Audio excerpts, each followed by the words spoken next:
Muy bien. Bueno, vamos a pasar a la próxima charla de esta noche, siguiendo con este módulo de diabetes y nutrición. Habíamos hablado con el comité organizador acerca de que queremos plantear temas que sean bastante prácticos y temas que nos sirvan para poder en el día a día ir despejando las dudas que tenemos del día a día acerca de nuestros pacientes diabéticos. Y creo que un tema muy importante es acerca de los suplementos nutricionales, pues hoy en día hay muchísimos suplementos en el mercado y la prescripción de suplementos cada vez es mayor. Así que para eso le habíamos pedido a nuestra siguiente invitada, la licenciada Bárbara Reyes Cuenca, quien es licenciada en nutrición y dietética, con experiencia en empresas de catering y servicios de alimentación hospitalario.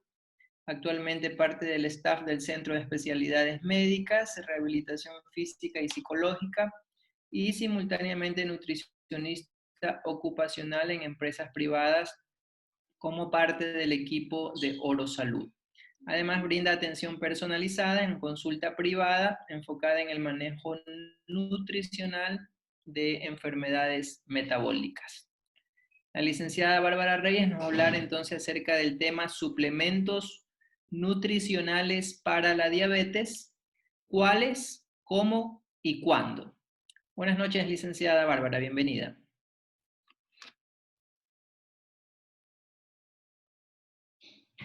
Muy buenas noches, muchas gracias, doctor, por la presentación. Es un honor estar esta noche compartiendo aquí este taller de suplementación para el paciente diabético. Vamos a comenzar.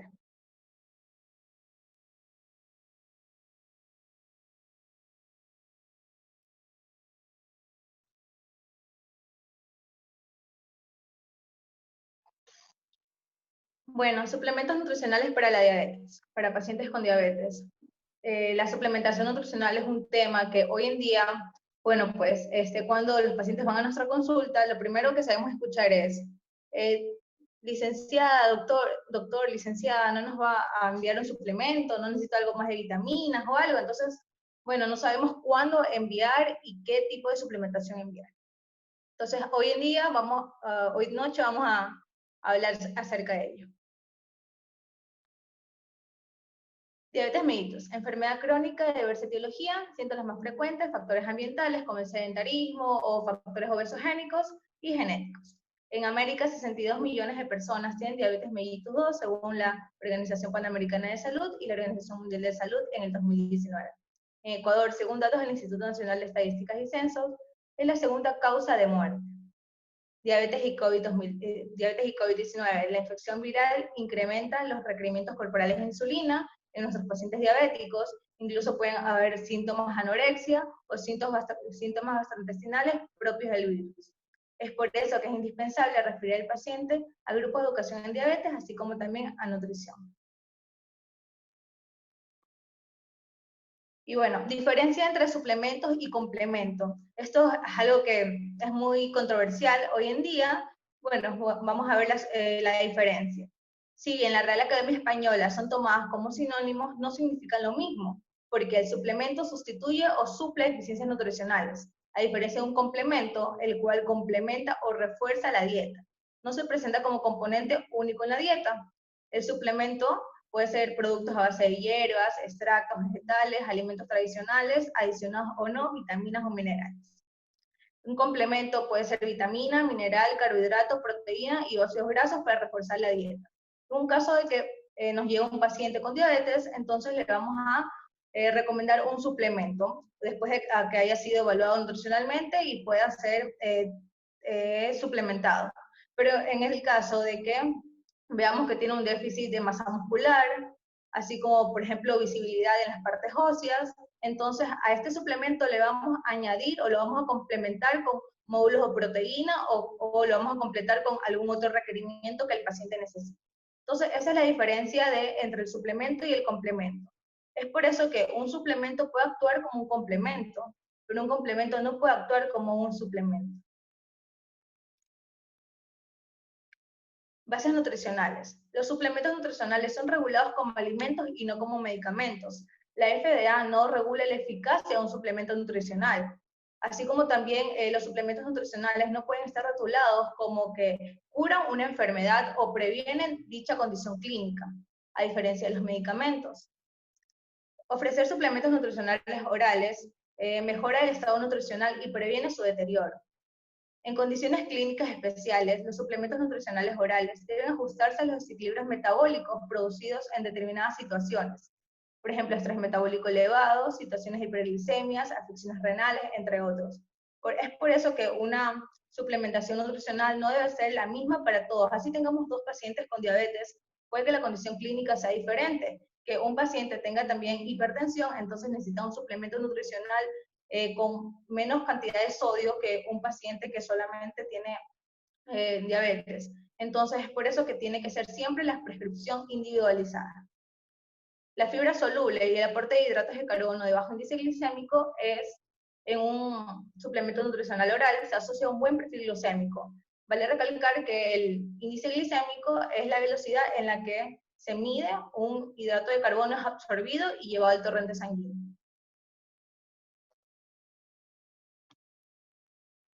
Suplementos nutricionales, criterios de clasificación. Entonces, ahora que ya sabemos qué es un suplemento, qué es un complemento, bueno, los criterios de clasificación son, según su densidad calórica, normocalóricos o hipercalóricos, según la osmolaridad.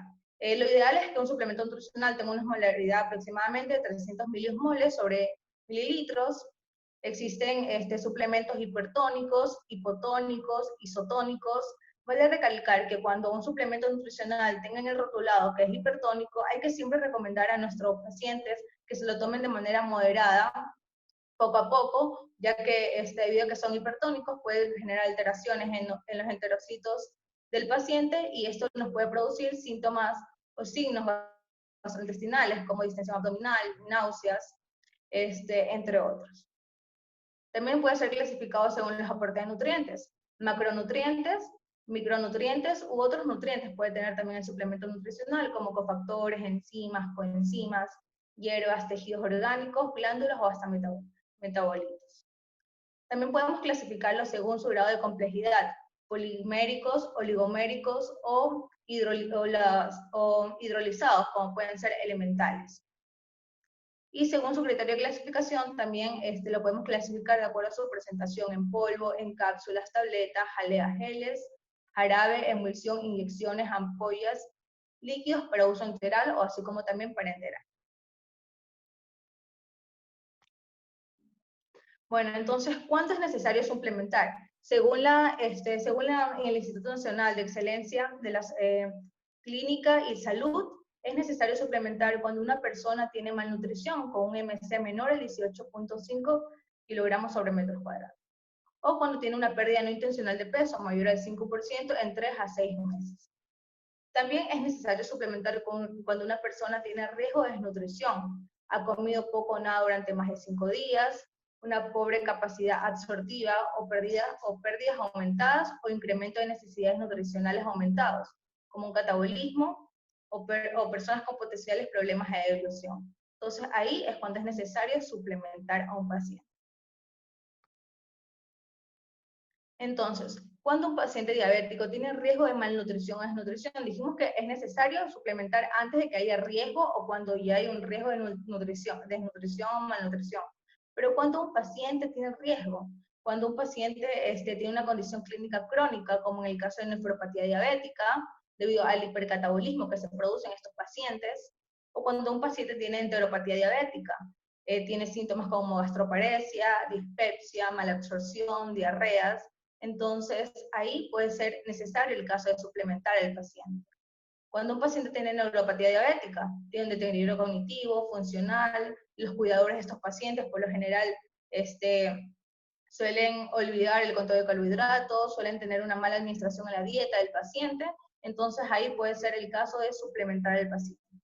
Cuando un paciente tiene pie diabético, entonces aquí incrementan los requerimientos proteicos. Aquí también puede ser necesario la suplementación del paciente, así como también otras infecciones o fracturas. Se genera un aumento de requerimientos proteicos energéticos en estos pacientes. Entonces, aquí puede ser necesario suplementar para que no pueda ocurrir una malnutrición o una desnutrición en estos pacientes.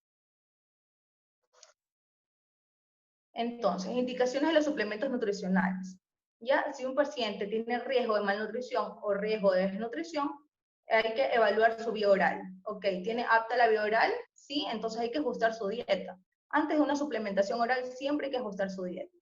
Después, evaluar su ingesta. Si su ingesta es más del 60% de requerimientos, la volvemos a evaluar, luego de 72 horas.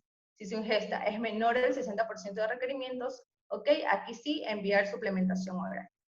Si su vía oral no está apta, entonces hay que evaluar su tracto gastrointestinal.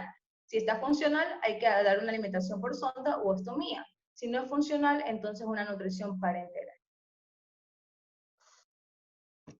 Entonces, los suplementos nutricionales pueden ayudar a reducir el riesgo de desnutrición o malnutrición. A pesar de eso, no hay suficientes pruebas científicas que sugieren que algún suplemento dietético ayude a la prevención y al manejo de diabetes tipo 2.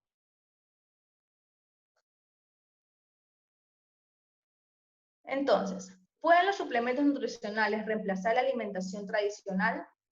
Pues bueno, según evidencia y según evidencia científica y bueno, y según experiencia, podemos ver de que los suplementos nutricionales no contienen todos los nutrientes que el organismo necesita.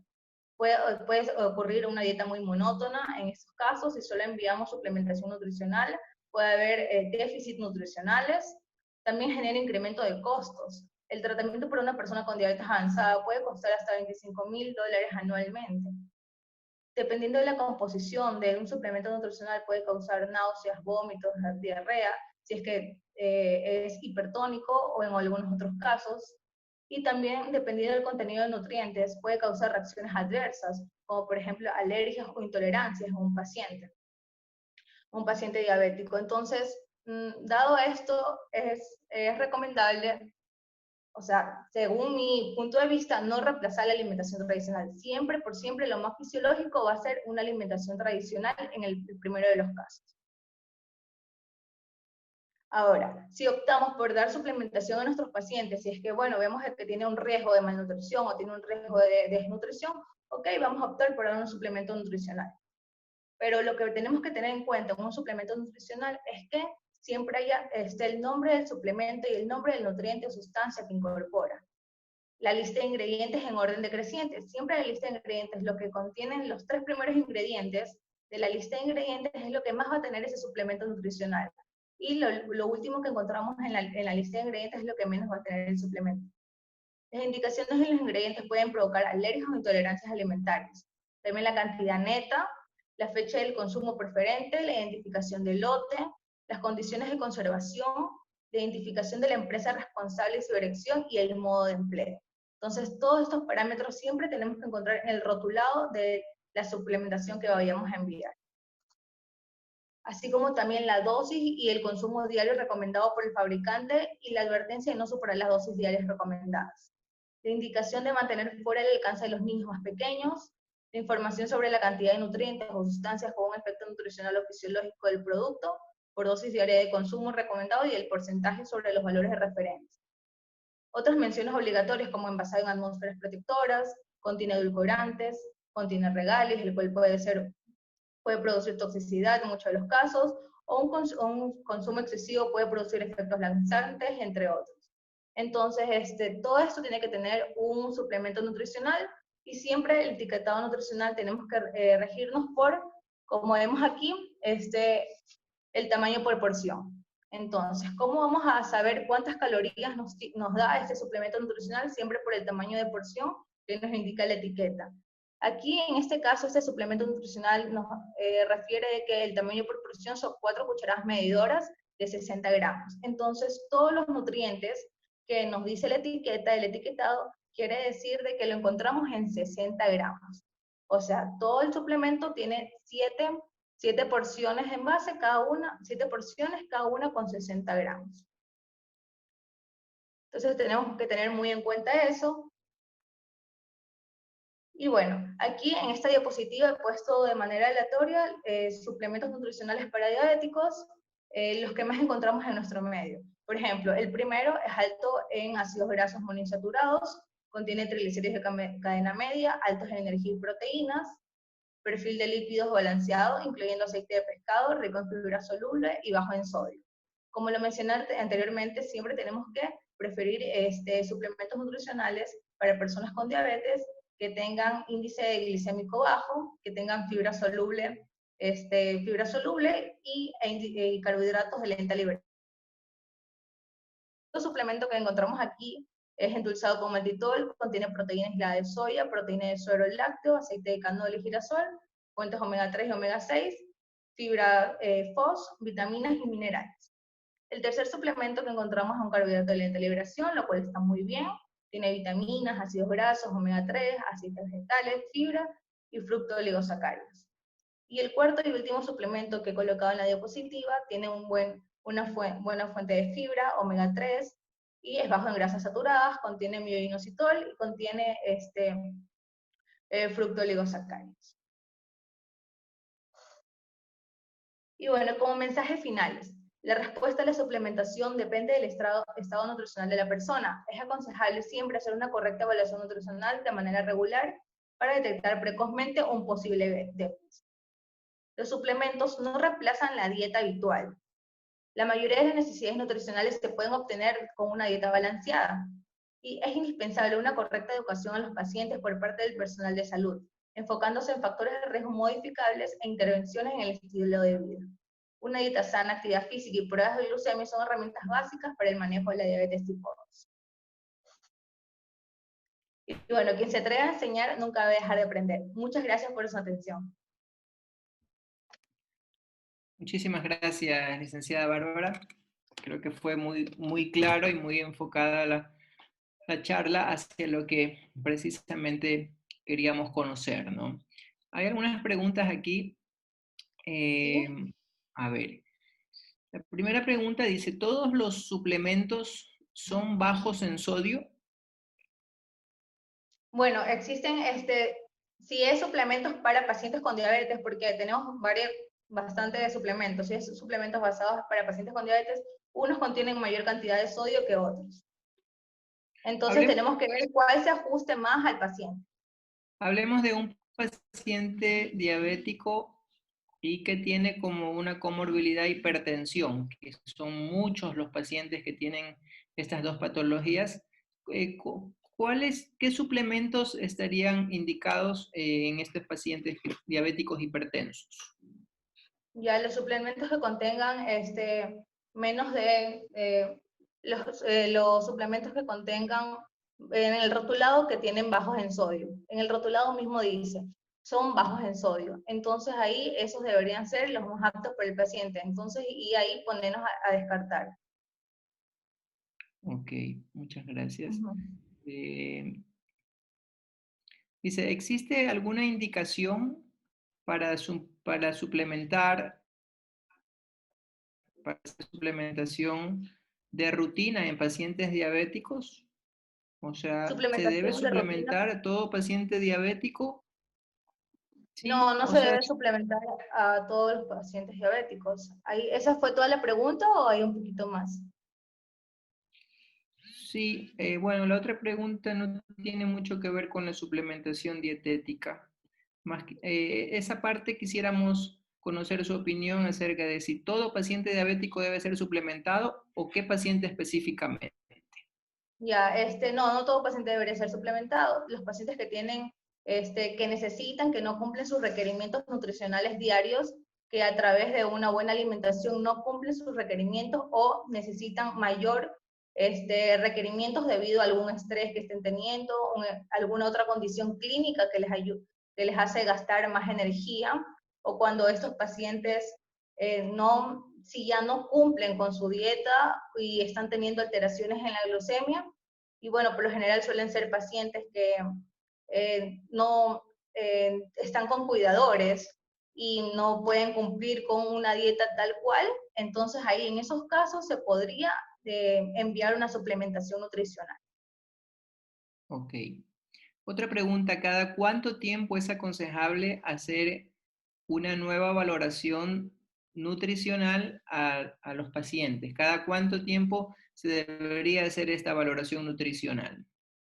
O sea, si el paciente está con unas glicemias controladas, entonces se le podría evaluar pasando un mes.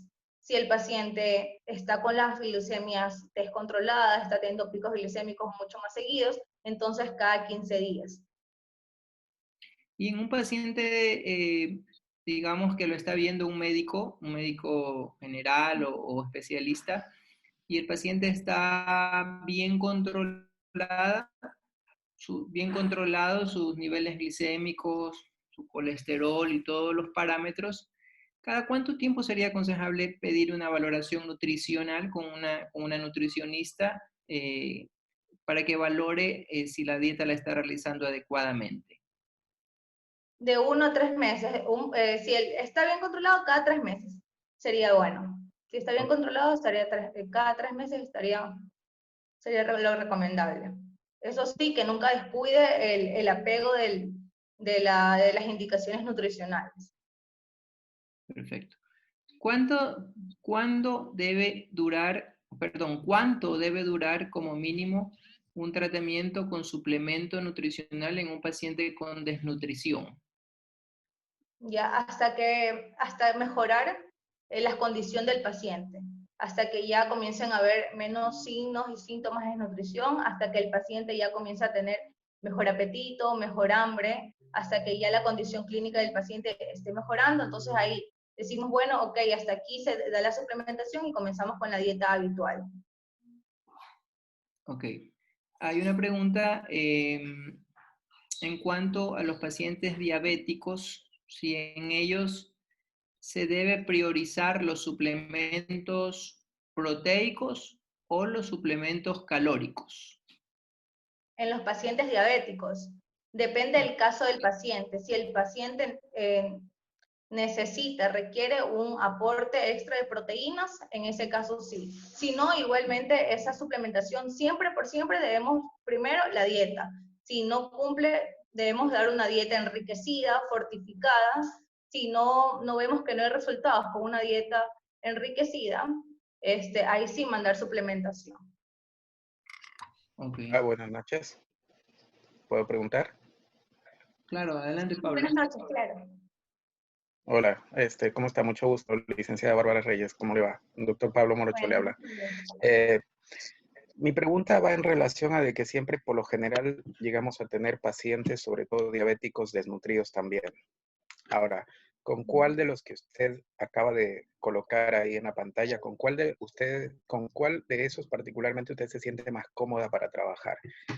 Generalmente, uno tiende a, a de repente errar un poco en cuanto a la suplementación o a la complementación desde un punto de vista médico no tan manejable en el asunto nutricional, porque a veces lo vemos de una forma más clínica. Pero a mí me gustaría saber con cuál de ellos usted se siente más cómoda y si realmente es aplicable también en pacientes con diabetes tipo 1, porque también hay problemas en cuanto a lo que es regulación de glucosa. ¿Con cuál de esos particularmente usted se sentiría más cómoda para trabajar? Ya, listo. Yo por lo general me siento más cómoda trabajando con este Diven, porque el Diven es muy bueno cuando el paciente requiere extra calorías, porque contiene un buen aporte calórico, energético y también a su vez proteico.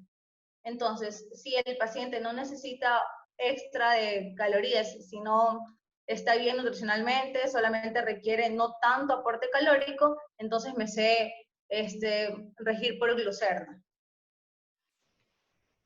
Estaría totalmente, o sea, glucerna como para aquellos pacientes que en realidad estarían en un cuadro de insulinoresistencia o de repente estarían en un cuadro de una prediabetes, por ejemplo.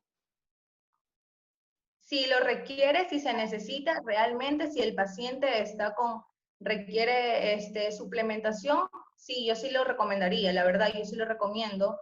Y si el paciente necesita bastante aporte calórico, proteico, un Diven. Si es que aún así necesita un poco más, entonces se le puede dar un módulo de proteína. Pero si es que no lo requiere, si es que no tiene, si es que puede cumplir todo a través de la dieta, primero siempre recomendar una dieta. Si es que no funciona la dieta, una dieta enriquecida para aportar más calorías, más nutrientes. y en el tercero de los casos, en el último de los casos, se envía la suplementación. Y entre Diven y Glucerna me puedo quedar entre los dos que yo suelo recomendar. Ok, Muchas gracias. muchas gracias. Aquí hay una pregunta que yo la planteé acerca de los suplementos en el paciente diabético, pero en realidad me hacen un alcance, creo que leí mal, y habla no de la suplementación, sino de la complementación en el paciente Ya. diabético. Si se debe dar un complemento al paciente diabético de rutina. Ya, un complemento de rutina. Si después de haber sido evaluado se le es necesario, entonces sí se le puede dar un complemento, pero así por así no se le podría dar, porque si no existe ningún déficit, es mejor no enviar complementos aparte. Si no requiere, porque todo está de acuerdo al estado nutricional del paciente, si no requiere, no tiene algún déficit, no es necesario. Ok, muchas gracias. Ujú. Un paciente obeso, diabético, con glicemias controladas, ¿debe ser suplementado? No, de preferencia no. A los pacientes con obesidad no es necesario. Se regula todo con la dieta y no necesitan un aporte extra con suplementación. Ok, perfecto. Muchísimas gracias. Muchas gracias. Aparte, en caso de que necesite una aparte de proteína, un complemento proteico, sí en algunos casos. Para cualquier, por ejemplo, obesidad sarcopénica que se suele producir en algunos pacientes con diabetes, pero en sí, si no sería el caso, entonces no. Una pregunta, buenas noches. ¿Sí? ¿Cómo está, licenciada? He utilizado el suplemento que usted ha optado como mejor opción a los pacientes. Sin embargo, hay ciertos que me generan algunas molestias gastrointestinales. Sí. Entonces, ¿qué opción podría yo reemplazar en reemplazo, valga la redundancia, al que usted ha escogido? ¿O con qué dosificación podría mejor empezar para que sea mejor tolerado por el paciente? Siempre en este suplemento, en Niven, siempre se recomienda que el paciente lo tome de manera paulatina, súper lento debido a su osmolaridad, tiene una osmolaridad un poco elevada. Entonces, siempre tiene que sugerir que lo tome de manera paulatina, muy lenta y de a poco. Si tiene que demorarse el tiempo que se demore tomarse el suplemento, que se tome todo el tiempo, pero de manera paulatina para que le mejoren y no le produzcan estos síntomas. En el caso de que así igualmente se lo tome súper lento, no le siguen produciendo estos síntomas, entonces ahí sí se le tendría que cambiar la suplementación y se lo podría realizar como cualquiera estos otros 3 suplementos. Yo me hice regir más por glucerna, entonces usted puede recomendarle a su paciente primero eso, de que se lo tome de manera muy lenta, muy paulatina, sin hablar ni nada, para que no afecte la absorción del suplemento. Si es que sigue con estos síntomas y estos signos, entonces lo cambiaría a cualquiera de estos 3 suplementos. Yo sé recomendar más glucerna. Muchas gracias. Ujú. Muchas gracias. Hay una pregunta más acerca de la vitamina D en Ya. pacientes diabéticos. ¿Está recomendada usarla de rutina? ¿Se debe medir los niveles de vitamina D en el paciente diabético? ¿Cada cuánto tiempo? ¿Cómo estaría indicada la vitamina D? Ya, la vitamina D, de rutina, de preferencia no, siempre habría que medirlo siempre cuando haya el paciente, habría que medirlo, eso sí, de manera rutinaria habría que enviar exámenes para ver si es que tiene un riesgo de déficit de vitamina D. En el caso de que haya un déficit, sí, mandar suplementación, pero no por así mandar la complementación de vitamina D, solamente si es que existiera algún déficit. Okay, qué alimentos serían ricos en vitamina D? Claro, entonces podríamos recomendar al paciente que consuma alimentos grasos, pescado, carnes rojas, carnes blancas, pescado, alimentos con buenas fuentes oleosas, ¿ya? Y que siempre de 10 a 15 minutos tome el sol. Si es de preferencia entre 10 a 12 de la mañana, sería mucho mejor para una mejor absorción de la vitamina D. Perfecto, muchísimas gracias, licenciada Bárbara. Creo que esas son todas las preguntas. Le agradecemos por su participación en nuestro congreso, muy amable. Y Ok, muchas gracias. vamos a pasar a continuación a ver un video de uno de los auspiciantes de nuestro congreso y luego vamos a seguir con la siguiente exposición. Gracias.